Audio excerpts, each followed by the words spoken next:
This video is intended for viewers aged 13 and up. If you are not 13 yet, please leave.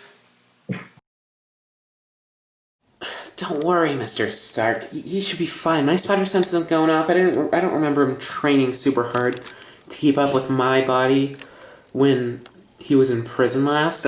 Seriously, Doc Ock's not that much of a threat. Just come on, dude. Now, let's see what we're dealing with here.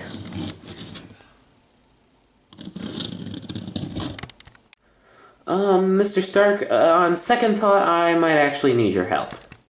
Why is that?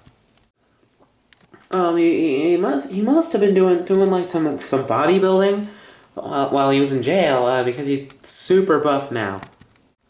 I told you not to underestimate him. Yeah, but my spider sense wasn't going off, and that usually means it's not much of a threat, but I don't know what's going on. Who's there? Oh, gotta run.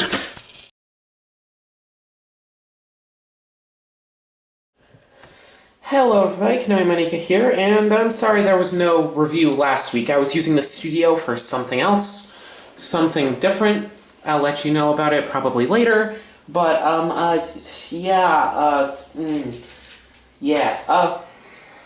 we're getting right back down to business this week, with a little bit of red lighting, I guess. That's a gimmick for this week. Because this week we're looking at one of the more recent Marvel Legends that I've picked up. We are looking at the Marvel Legends Superior Octopus. I understand that a lot of people might not know who this character is. Well, it's kind of obvious. For those of you who don't know in the comics, early on, a couple of years back, Dr. Octopus took over the body of Peter Parker, and then Peter Parker died, and as such, Dr. Octopus became Spider-Man and started calling himself the Superior Spider-Man. However, he eventually died and let Peter Parker back in his body. However, he got revived because people don't fully die in comic books, you know, comic book boop-a-doop-a-doo, and eventually regained the body of a clone of Peter Parker, and is inhabiting it now, maybe? I don't know what's going on in the comics. I just know that this happened relatively recently, like in 2018, maybe. But yeah, so we have this more athletic-looking Dr. Octopus action figure. Starting off with the head, I really like this head design. It's very simple, but I feel like it merges the ideas of like a Spider-Man and Dr. Octopus, you know, into one, to where it very much looks more Dr. Octopus-y, but it looks like,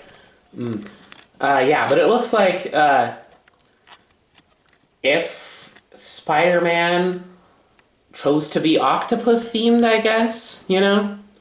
Or like Dr. Octopus-themed, and other than that, I really like the gray, black, and like neon green color scheme that this figure has to it.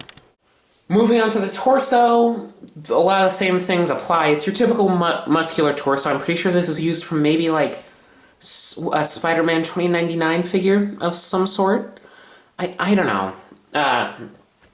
If you guys know, let me know, but I think the printing on it's very well done. I really like the design of the print here.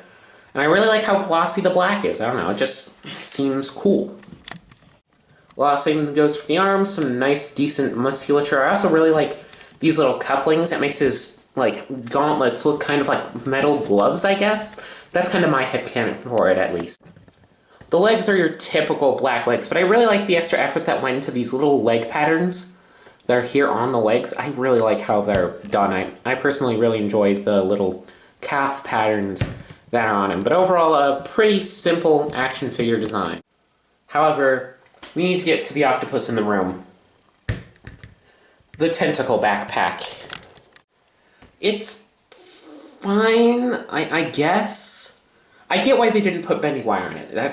Bendy wire is probably super expensive, and these parts are really thin. I mean, not as thin as some other things that people complain about bendy wire in. It's to a point where I could realistically see these having bendy wire.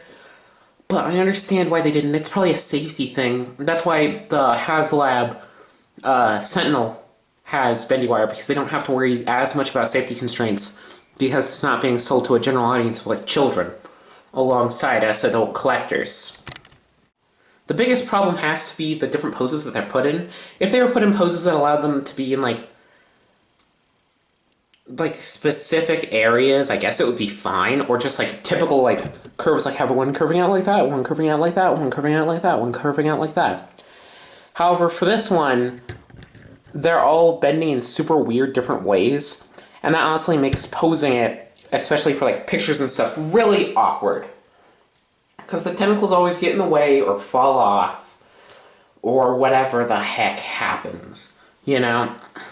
But thankfully, if you want, the backpack is removable, even though I don't see why you would do it. However, we're going to do it for a future section. However, if we're going to talk about future sections, let's talk about our accessories, which this figure comes with none. Like, yeah, you could say the hands are accessories, but I don't really consider them accessories unless they're swappable. And, like, yes, you can in theory swap these with other Spider-Man 2099 mold brethren people. And I guess you could kind of call the backpack with the tentacles an accessory, but I feel like this held up a lot of the budget to give extra accessories to this guy, or maybe it was Vulture, who also was released in the same wave. So we're just going to move straight on to articulation. Starting off with the articulation, the head is a typical Hasbro joint where it's on a ball joint at the top of the neck, which allows it to wiggle waggle a bit to the sides, and has honestly a very good range, and also allows it to swivel complete 360, but also has a hinge that allows it to look all the way up that far, which is very nice. I really like that for posability, and all the way down that far. Once again, very nice, especially since this is a Spider-Man body mold, though given to a different character. Yeah. The arms, once again, since it is a Spider-Man, have a very nice amount of articulation as well. There's a butterfly joint in the torso, which allows it to move forward and backward, though it is a bit tight. He also has your typical kind of universal-ish joint here, which allows it to swivel 360 and go out about that far. Not the best range, but it's workable. There's also a bicep swivel, as is pretty typical. A double bend at the elbow, which gets you about that much. And each hand has a hinge to it. And also for articulation, it might be a bit annoying because this wiggles around, but it doesn't fall off. Thank goodness. The torso has two different joints. A ball joint at the top, which allows him to do a bunch of different stuff. It allows him to crunch and arc back, and allows him to move with the upper torso a little bit. But he also has a waist swivel that does most of the swiveling for him. And those two joints in tandem, I think, work very well. Like, this system should be incorporated into a lot more figures, in all honesty. Legs, they're attached via ball joints, which allow them to move forward that far, back, not very, and out about yay far. Not the best, but it's fine. It works. The upper leg has a thigh cut, which allows it to swivel around as per usual, and it also has a double bend, which allows him to kick almost all the way back. He has a boot cut, which is very nice to see, which allows the lower leg to swivel, which counteracts a problem that I have with a lot of Marvel Legends. The feet aren't able to swivel side to side. They're able to move forward, and they're able to move back. And they're able to have the ankle rocker, which is honestly a more important joint, but I wish, for looks-wise, they were able to swivel to the side and side.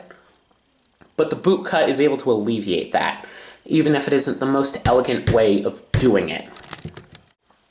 So yeah, this figure has a lot of great articulation that I don't think gets mentioned enough in reviews of this figure. However, I think that's because the backpack limits its playability so much that it's really annoying to reviewers, even though they ignore the amazing articulation of the body, because the tentacles have, like, only swivels, essentially, you know? Which is an extra point of articulation there. And you see they just fell off right there as I was trying to move around with them. And they don't always look great. So yeah, I wish they did have the articulation that everybody wants, but I don't think they're as much of a detriment as everyone else says that they are. Now, moving on to size comparison, I still don't know where the typical ruler went.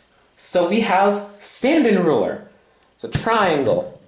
And this figure, I think, measures in to be about 6.5-ish inches, I'd say, to the top of the head. not measuring the tentacles as they could be posed in any number of ways. And to compare them to other figures in size, we have the Master Grade Gundam Alex 2.0 in kind of a crunched down pose, I guess. Voyager class Bumblebee movie Optimus Prime. The Gundam Universe RX-78-2. The Marvel Legends 80th Anniversary Hulk. The Build-A-Figure Marvel Legends Super Skrull. My previous review, the Master Grade Gundam Dynamis. Go check out that review. This is an amazing figure. Also, go buy it. The Amazing Yamaguchi Bleeding Edge Iron Man. And finally, the Marvel Legends Iron Spider and the Marvel Legends Far From Home Spider-Man. So yeah, all in all, I think this is honestly a great figure. It's not the best figure, very heavily marred by the tentacles and the lack of hand accessories. But I don't think, if you like this design, I don't think those aspects should dissuade you from getting this figure. You can probably steal some hands off some other figures with black hands, so that you can have different hand expressions.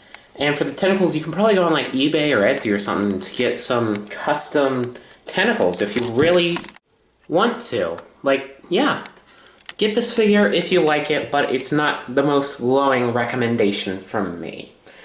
So yeah, I hope you enjoyed this review. Sorry it was a bit shorter than typical, and also I didn't upload one last week.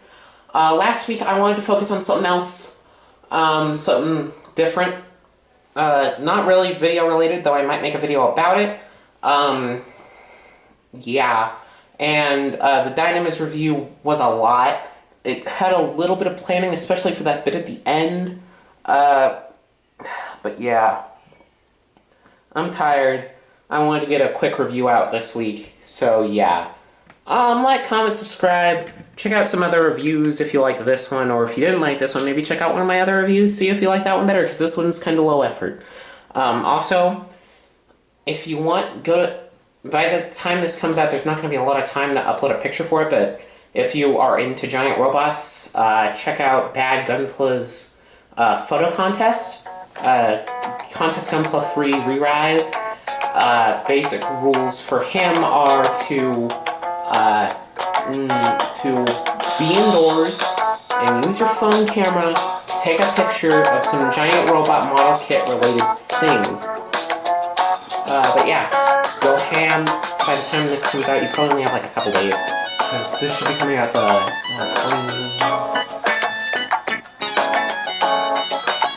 like the 28th or the 29th. You only have until the 31st, so get your pictures done and uploaded as soon as possible. But yeah, I hope you enjoyed this video. I'll see you all in the next one.